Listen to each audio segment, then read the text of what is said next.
Yo, what's up guys? Ikaw ba ay isang beta breeder na nahihirapan at namumblema sa makapit na langis na nasa ibabaw ng iyong breeding tub at ikaw ay gumagamit ng mga ordinaryong tissue? Well, ito ay magastos guys dahil alam naman natin na ito ay madaling mapunit. So, isang beses lang natin yan magagamit. Ito at ating example. So ito ay binabad ko na, no. So ito ang problema rito guys, ang dali niyang mapunit, no. Sad. Tapos ito yung kanina, ang dali lang mapunit guys.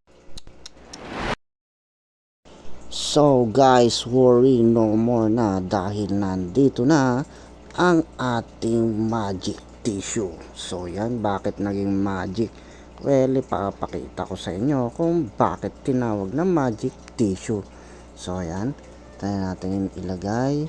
Tapos tayo natin saglit.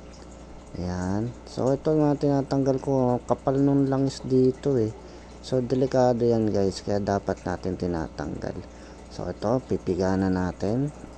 Pigang-piga yan ha. Ayan, no? Kita nyo naman. Mumula yung kamay ko kakapiga. Tapos, check nga natin kung mabubuo pa rin. Ito. Buo pa rin, guys. Astig. Ito, ang galing, oh. Tama, isa pa, ulitin natin. Lagay natin ulit. Yan. So, lagi kasi ako nagtatanggal ng langis dito, kasi delikado yun guys, makakat yung flow ng hangin sa ating mga breeding tub, baka mategi ang ating mga beta fry.